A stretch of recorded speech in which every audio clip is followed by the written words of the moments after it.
chào các bạn, mình là Jenny. Và trong clip ngày hôm nay thì chúng ta sẽ cùng xem một bài phát biểu của ông Obama nhé. Các bạn có biết không, Obama là một người rất giỏi trong việc nói để truyền cảm hứng đến người khác đấy. Vì vậy chúng ta cùng xem clip sau đây nhé. Xin chào Vietnam. Thank you so much. Thank you. Please.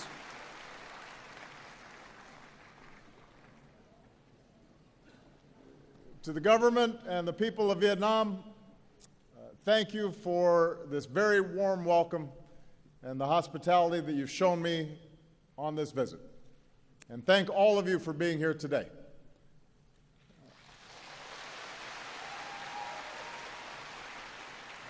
We have Vietnamese from across this great country, including so many young people who represent the dynamism and the talent and the hope of Vietnam. On this visit, my heart has been touched by the kindness for which the Vietnamese people are known. And the many people who've been lining the streets, smiling and waving, I feel the friendship between our peoples. Last night, I visited the old quarter here in Hanoi and enjoyed some outstanding Vietnamese food, tried some bún cha.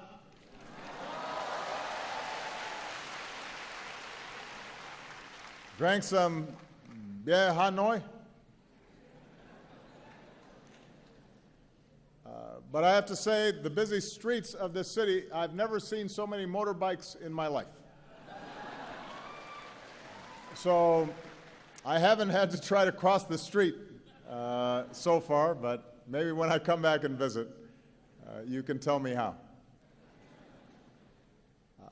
I am not the first American president to come to Vietnam in recent times, but I am the first, like so many of you, who came of age after the war between our countries.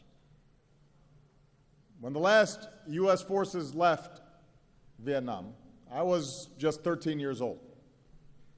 So my first exposure to Vietnam and the Vietnamese people came when I was growing up in Hawaii, with its proud Vietnamese American community there. At the same time, many people in this country are much younger than me. Like my two daughters, many of you have lived your whole lives knowing only one thing, and that is peace and normalized relations between Vietnam and the United States. So I come here mindful of the past, mindful of our difficult history, but focused on the future, the prosperity, security, and human dignity that we can advance together. I also come here with a deep respect for Vietnam's ancient heritage. For millennia, farmers have tended these lands, history revealed in the Dong Xuân drums. At this bend in the river, Hanoi has endured for more than 1,000 years.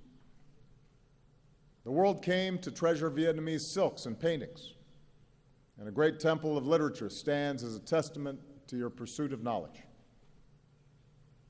And yet, over the centuries, your fate was too often dictated by others. Your beloved land was not always your own. But like bamboo, the unbroken spirit of the Vietnamese people was captured by Ly Chong Kiet. The Southern Emperor rules the Southern land. Our destiny is writ in heaven's book. So today, we also remember the longer history between Vietnamese and Americans that is too often overlooked. More than 200 years ago, when our founding fathers, Thomas Jefferson, sought rice for his farm, he looked to the rice of Vietnam, which he said had the reputation of being whitest to the eye, best flavored to the taste, and most productive. And soon after, American trade ships arrived in your ports seeking commerce. During the Second World War, Americans came here to support your struggle against occupation.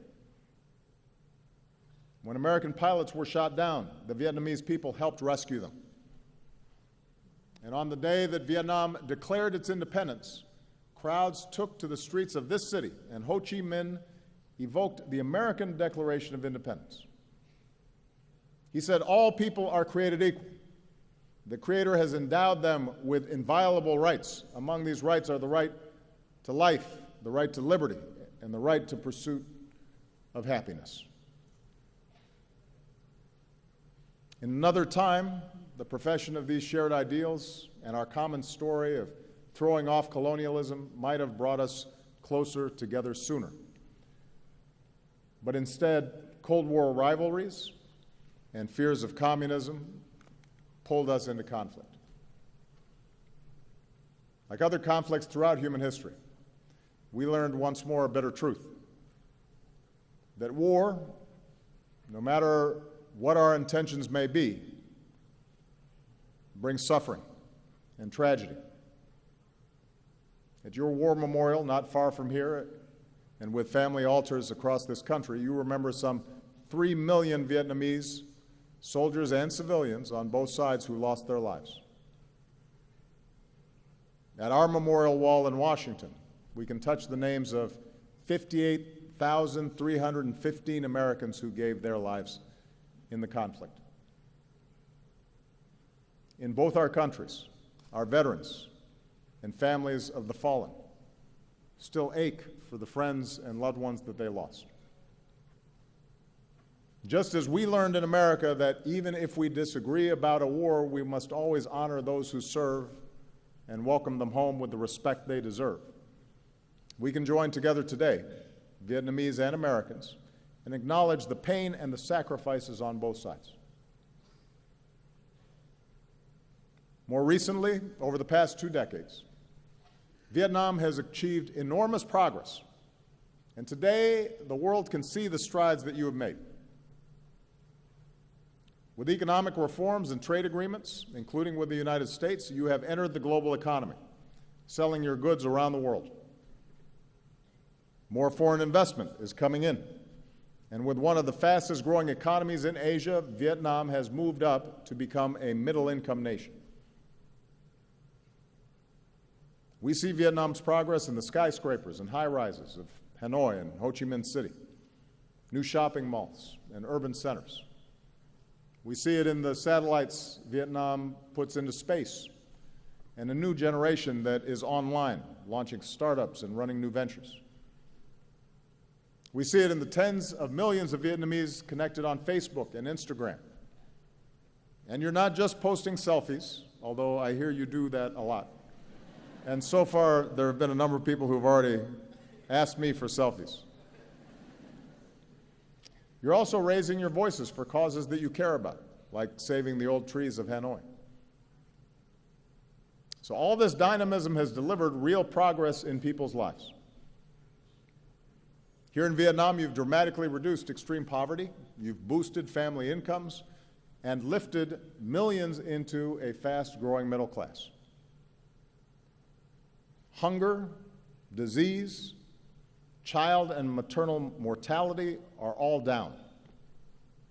The number of people with clean drinking water and electricity, the number of boys and girls in school, and your literacy rate, these are all up.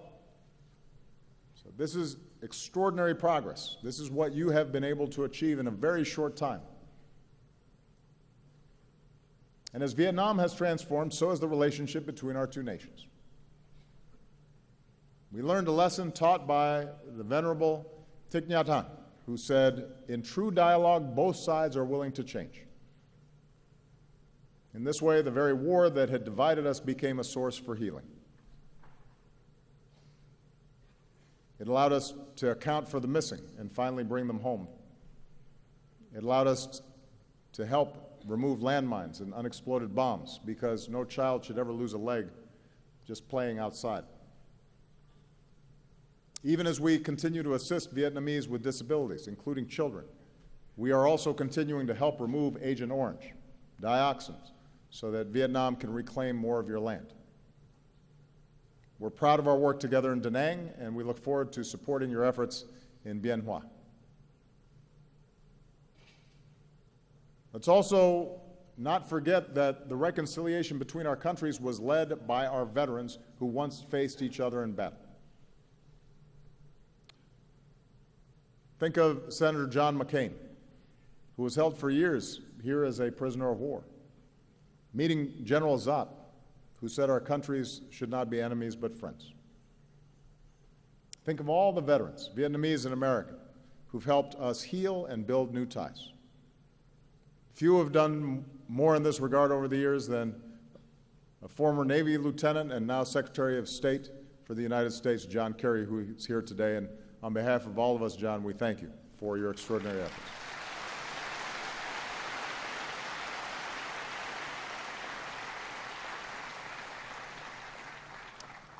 Because our veterans showed us the way, because warriors had the courage to pursue peace, our peoples are now closer than ever before. Our trade has surged, our students and scholars learn together. We welcome more Vietnamese students to America than from any other country in Southeast Asia. And every year you welcome more and more American tourists, including young Americans with their backpacks, to Hanoi's 36 streets and the shops of Hoi An and the imperial city of Hue. As Vietnamese and Americans, we can all relate to those words written by Van Cao. From now, we know each other's homeland. From now, we learn to feel for each other. As president, I've built on this progress. With our new comprehensive partnership, our governments are working more closely together than ever before. And with this visit, we've put our relationship on a firmer footing for decades to come. In a sense, the long story between our two nations that began with Thomas Jefferson more than 2 centuries ago has now come full circle. It's taken many years and required great effort. But now we can say something that was once unimaginable. Today, Vietnam and the United States are partners. And I believe our experience holds lessons for the world. At a time when many conflicts seem intractable, seem as if they will never end, we have shown that hearts can change and that a different future is possible when we refuse to be prisoners of the past. We've shown how peace can be better than war. We've shown that progress in human dignity is best advanced by cooperation and not conflict. That's what Vietnam and America can show the world. Now, America's new partnership with Vietnam is rooted in some basic truths. Vietnam is an independent, sovereign nation, and no other nation can impose its will on you or decide your destiny.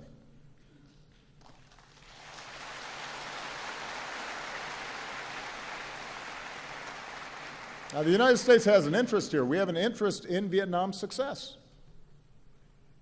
But our comprehensive partnership is still in its early stages. And with the time I have left, I want to share with you the vision that I believe can guide us in the decades ahead. First, let's work together to create real opportunity and prosperity for all of our people. We know the ingredients for economic success in the 21st century. In our global economy, investment and trade flows to wherever there is rule of law, because no one wants to pay a bribe to start a business. Nobody wants to sell their goods or go to school if they don't know how they're going to be treated. In knowledge-based economies, jobs go to where people have the freedom to think for themselves and exchange ideas and to innovate. And real economic partnerships are not just about one country extracting resources from another. They're about investing in our greatest resource, which is our people and their skills and their talents, whether you live in a big city or a rural village. And that's the kind of partnership that America offers. As I announced yesterday, the Peace Corps will come to Vietnam for the first time with a focus on teaching English. And a generation after young Americans came here to fight, a new generation of Americans are going to come here to teach and build and deepen the friendships between us.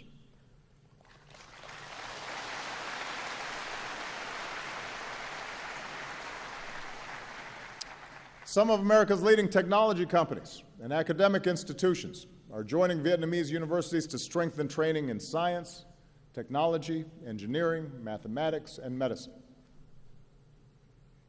Because even as we keep welcoming more Vietnamese students to America, we also believe that young people deserve a world-class education right here in Vietnam.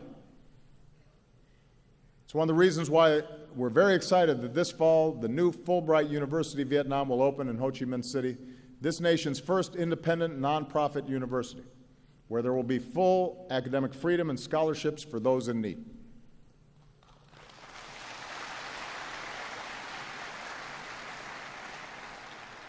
Students, scholars, researchers will focus on public policy and management and business, on engineering and computer science, and liberal arts. Everything from the poetry of Nguyen Dzu to the philosophy of Phan Chu Trinh to the mathematics of No Ba Cho. And we're going to keep partnering with young people and entrepreneurs because we believe that if you can just access the skills and technology and capital you need, then nothing can stand in your way, and that includes, by the way, the talented women of Vietnam. We think gender equality is an important principle. From Cheong sisters to today, strong, confident women have always helped move Vietnam forward. And the evidence is clear. I say this wherever I go around the world. Families, communities, and countries are more prosperous when girls and women have an equal opportunity to succeed in school and at work and in government. That's true everywhere, and it's true here in Vietnam.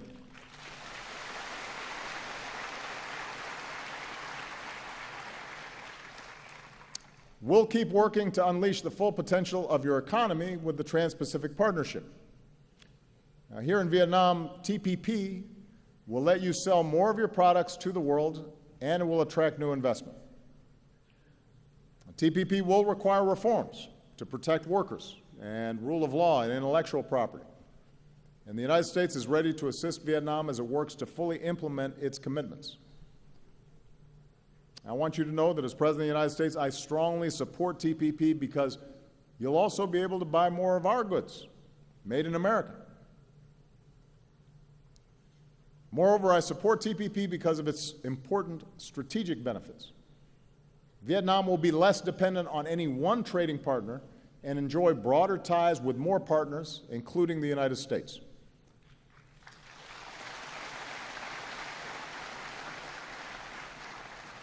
And TPP will reinforce regional cooperation. It will help address economic inequality and will advance human rights with higher wages and safer working conditions. For the first time here in Vietnam, the right to form independent labor unions and prohibitions against forced labor and child labor. And it has the strongest environmental protections and the strongest anti-corruption standards of any trade agreement in history. That's the future TPP offers for all of us, because all of us, the United States, Vietnam, and the other signatories, will have to abide by these rules that we have shaped together. That's the future that is available to all of us. So we now have to get it done for the sake of our economic prosperity and our national security. This brings me to the second area where we can work together, and that is ensuring our mutual security. With this visit, we've agreed to elevate our security cooperation and build more trust between our men and women in uniform. We'll continue to offer training and equipment to your Coast Guard to enhance Vietnam's maritime capabilities. We will partner to deliver humanitarian aid in times of disaster. With the announcement I made yesterday to fully lift the ban on defense sales, Vietnam will have greater access to the military equipment you need to ensure your security. And the United States is demonstrating our commitment to fully normalize our relationship with Vietnam.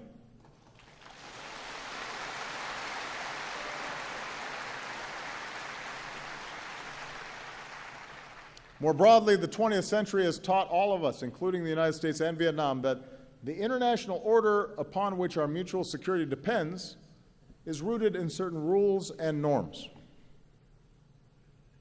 Nations are sovereign, and no matter how large or small a nation may be, its sovereignty should be respected, and its territory should not be violated.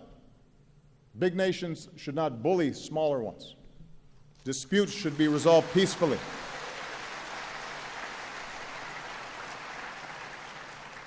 And regional institutions like ASEAN and the East Asia Summit should continue to be strengthened. That's what I believe, that's what the United States believes, and that's the kind of partnership America offers this region. I look forward to advancing this spirit of respect and reconciliation later this year when I become the first U.S. president to visit Laos. In the South China Sea, the United States is not a claimant in current disputes, but we will stand with partners in upholding core principles like freedom of navigation and overflight, and lawful commerce that is not impeded, and the peaceful resolution of disputes through legal means in accordance with international law.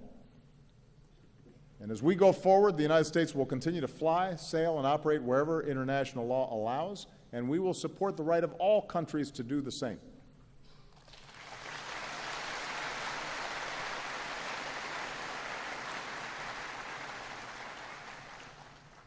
Now, even as we cooperate more closely in the areas I've described, our partnership includes a third element: addressing areas where our governments disagree, including on human rights. I say this not to single out Vietnam. No nation is perfect. 2 centuries on, the United States is still striving to live up to our founding ideals. We still deal with our shortcomings: too much money in politics and rising economic inequality,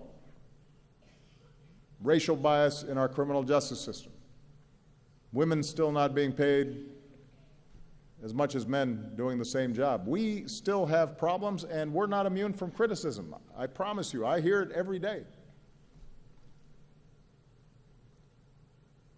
But that's scrutiny, that open debate, confronting our imperfections and allowing everybody to have their say, has helped us grow stronger and more prosperous and more just. I've said this before: the United States does not seek to impose our form of government on Vietnam. The rights I speak of, I believe, are not American values. I think they are universal values, written into the Universal Declaration of Human Rights. They're written into the Vietnamese Constitution, which states that citizens have the right to freedom of speech and freedom of the press, and have the right of access to information, the right to assembly, the right to association, and the right to demonstrate. That's in the Vietnamese Constitution.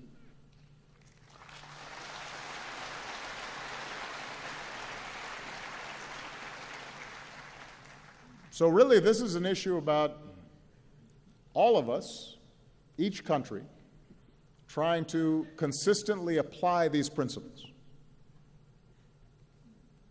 making sure that we, those of us in government, are being true to these ideals. In recent years, Vietnam has made some progress. Vietnam's committed to bringing its laws in line with its new constitution and with international norms. Under recently passed laws, the government will disclose more of its budget, and the public will have the right to access more information. And as I said, Vietnam has committed to economic and labor reforms under the TPP. So these are all positive steps. And ultimately, the future of Vietnam will be decided by the people of Vietnam. Every country will chart its own path, and our two nations have different traditions and different political systems and different cultures. But as a friend of Vietnam, allow me to share my view, why I believe nations are more successful when universal rights are upheld. When there's freedom of expression and freedom of speech, and when people can share ideas and access the internet and social media without restriction, that fuels the innovation economies need to thrive.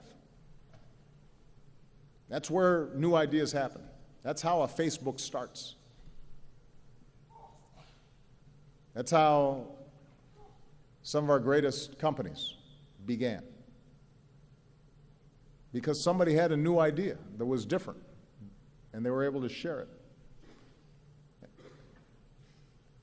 When there's freedom of the press, when journalists and bloggers are able to shine a light on injustice or abuse, that holds officials accountable and builds public confidence that the system works. When candidates can run for office and campaign freely, and voters can choose their own leaders in free and fair elections, it makes the countries more stable because citizens know that their voices count and that peaceful change is possible. And it brings new people into the system. When there's freedom of religion, it not only allows people to fully express the love and compassion that are at the heart of all great religions, but it allows faith groups to serve their own communities through schools and hospitals and care for the poor and the vulnerable. And when there's freedom of assembly, and citizens are free to organize in civil society, then countries can better address challenges that government sometimes cannot solve by itself. So it is my view that upholding these rights is not a threat to stability, but actually reinforces stability and is the foundation of progress. After all, it was a yearning for these very rights that inspired people around the world, including Vietnam, to throw off colonialism.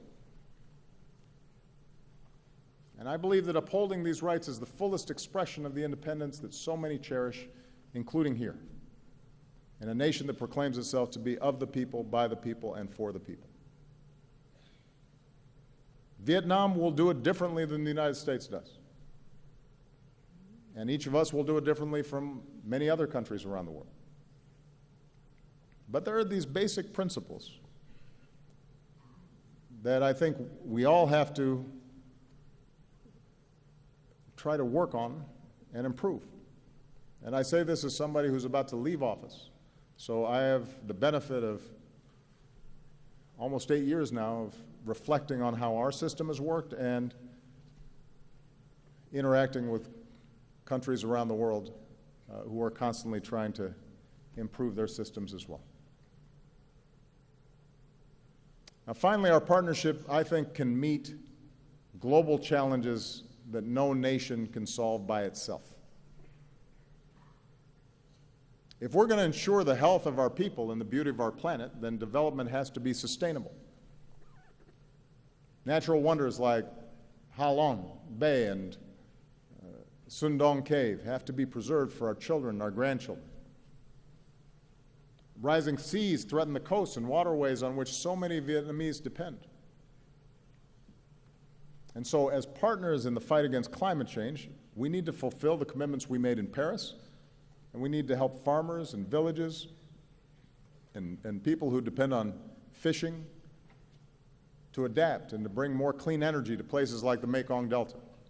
This is a rice bowl of the world that we need to feed future generations. And we can save lives beyond our borders. By helping other countries strengthen, for example, their health systems, we can prevent outbreaks of disease from becoming epidemics that threaten all of us. And as Vietnam deepens its commitment to UN peacekeeping, the United States is proud to help train your peacekeepers. And what a truly remarkable thing that is. Our two nations that once fought each other now standing together and helping others achieve peace as well. So in addition to our bilateral relationship, our partnership also allows us to help shape the international environment in ways that are positive. Now, fully realizing the vision that I've described today is not going to happen overnight, and it is not inevitable. There may be stumbles and setbacks along the way. There are going to be times where there are misunderstandings. It will take sustained effort and true dialogue where both sides continue to change. But considering all the history and hurdles that we've already overcome, I stand before you today very optimistic about our future together.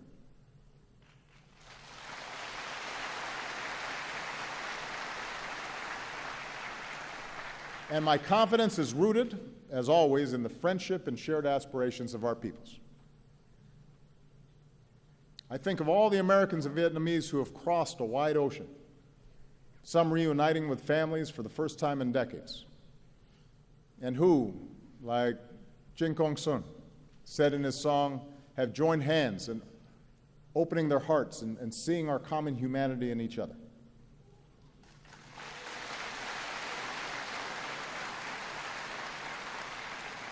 I think of all the Vietnamese Americans who've succeeded in every walk of life: doctors, journalists, judges, public servants. One of them, who was born here, wrote me a letter and said, "By God's grace, I've been able to live the American dream. I'm very proud to be an American, but also very proud to be Vietnamese." And today he's here. Today he's here, back in the country of his birth, because he said his personal passion is improving the life of every Vietnamese person.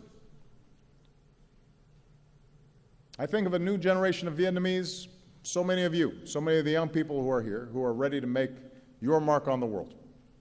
And I want to say to all the young people listening, your talent, your drive, your dreams, in those things, Vietnam has everything it needs to thrive. And your destiny is in your hands. This is your moment, and as you pursue the future that you want, I want you to know that the United States of America will be right there with you as your partner and as your friend.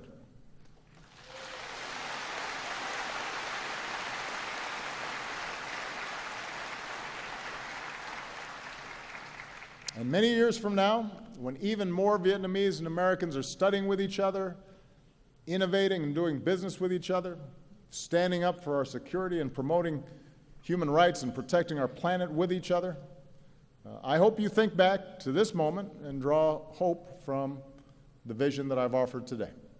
Or, if I can say it another way, in words that you know well from the tale of Kyo, please take from me this token of trust so we can embark upon our 100-year journey together.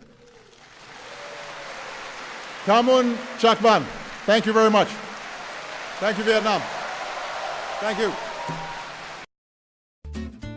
Hãy like, share để bạn bè mình cùng học, subscribe và đồng hành cùng mình trong các vlog tiếp theo, và hãy comment mọi thắc mắc để được hướng dẫn học cụ thể nhé.